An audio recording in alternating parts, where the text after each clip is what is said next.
جو اپنی پیشہ ورانہ صلاحیت میں ثانی نہیں رکھتے، جن کی اکثریت اپنی ڈیوٹیز کو آئین اور قانون کے مطابق ادا کرتی ہے، ان کے لیے یہ چند مٹھی بھر افسران جو سیاسی جماعت کا اعلی کار بنتے ہیں، کالی بھیڑیں بن کے پوری سول سروس کو بدنام کرتے ہیں۔ لیکن ہم ایک پروفیشنل سول سروس پہ یقین رکھتے ہیں، اور جو بھی عمران خان کے اور پی ٹی آئی کے اہلکار ہیں، سیاسی افسران، ان کے لیے میرا پیغام ہے کہ اپنی ڈیوٹی آئین اور قانون کے مطابق ادا کریں۔ لیکن اگر آپ انتقامی کارروائیوں میں، جھوٹے مقدمات میں، مسلم لیگ نون کی کردار کشی میں ملوث پائے گئے تو یقین رکھیے یہ حکومت جو اب ڈوب رہی ہے، یہ حکومت جو جا رہی ہے، آپ نے اس کے لیے اپنے کیریئر کو داؤ پہ لگا کے گھاٹے کا سودا کیا۔ ایسے لوگوں کو جو سیاست میں ملوث ہوتے ہیں، سول سروس میں برداشت نہیں کیا جائے گا، اور باقاعدہ قانون کے تقاضے پورے کر کے، جیسے میں نے کہا کہ ان سے، ایسی کالی بھیڑوں سے پاکستان کی سول سروس کو صاف کر کے انہیں کہا جائے گا جاؤ پی ٹی آئی کے اندر جاؤ اور بنی گالا کے دفتر میں جا کے کام کرو۔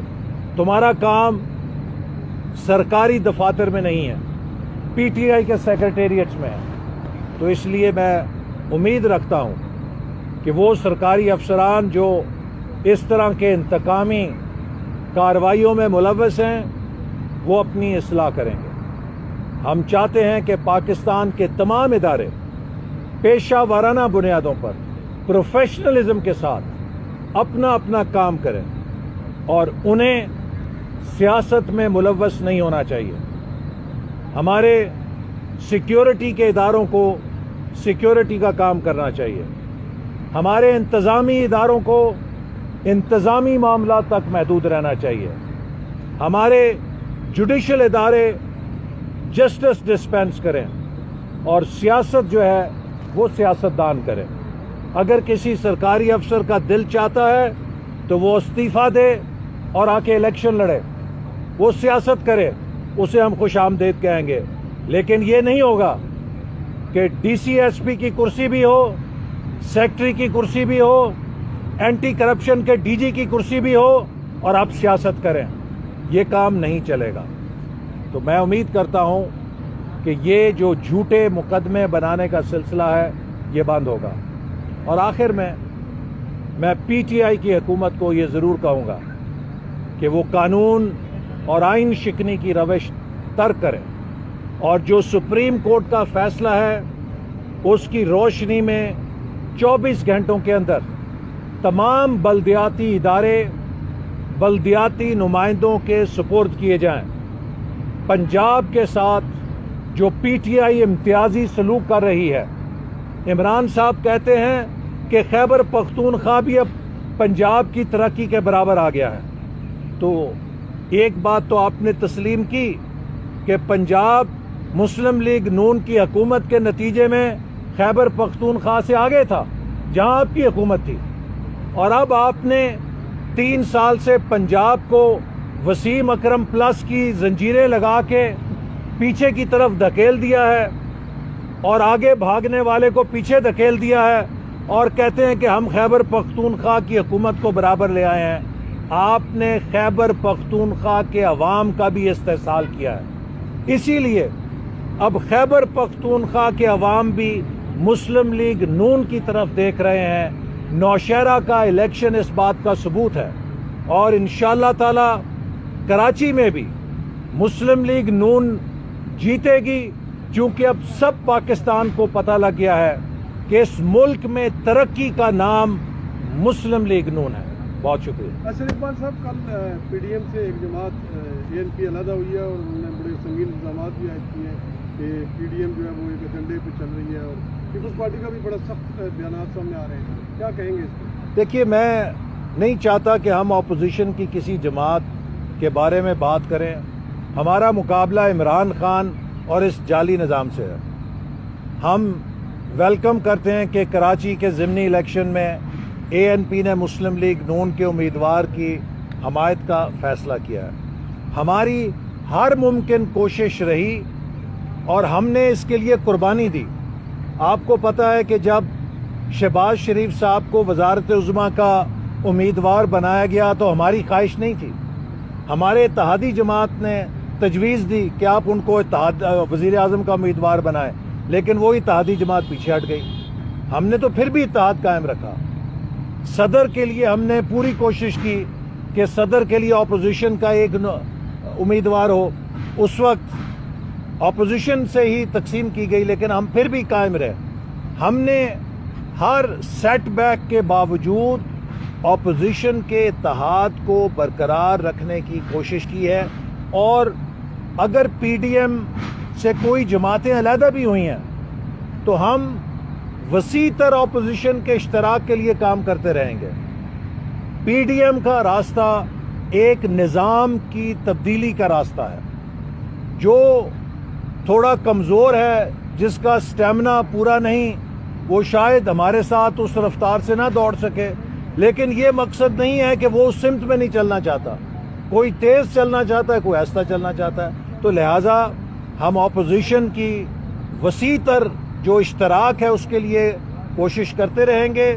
ہمیں ضرور افسوس ہے کہ ہماری 2 جماعتوں نے ہمارا ساتھ نہیں دیا، لیکن ہم اپوزیشن جماعتوں پر بیان بازی کی بجائے اپنی توپوں کا رخ عمران خان اور اس نظام کی طرف رکھیں گے. سر احسن صاحب، آج پیپلز پارٹی کی طرف سے 2-3 اسٹیٹمنٹ باقاعدہ ایشو کیے گئے ہیں، جن میں مریم نواز صاحبہ کی، شاہ حقان واسی صاحب کی ذات کو بھی تنقید کا نشانہ بنایا گیا ہے، اور ان کا یہ کلیم ہے کہ PDM جو ہے اس کے بانی پیپلز پارٹی اور بلاول بھٹو ہے، مسلم لیگ نون اس کا کریڈٹ نہ لے، اور ہم جو ہے ہم ہی PDM ہیں اور ہم اس کو آگے چلائیں گے. آپ اس کے بارے میں کیا کہتے ہیں؟ دیکھیے، میں کسی متنازع بیان کو نہیں دینا چاہتا. PDM کا وارث وہ ہے جو PDM کے فیصلوں کی پاسداری کرتا ہے، اور جو PDM کے فیصلے نہ مانے وہ PDM کا ساتھی کیسے ہو سکتا ہے.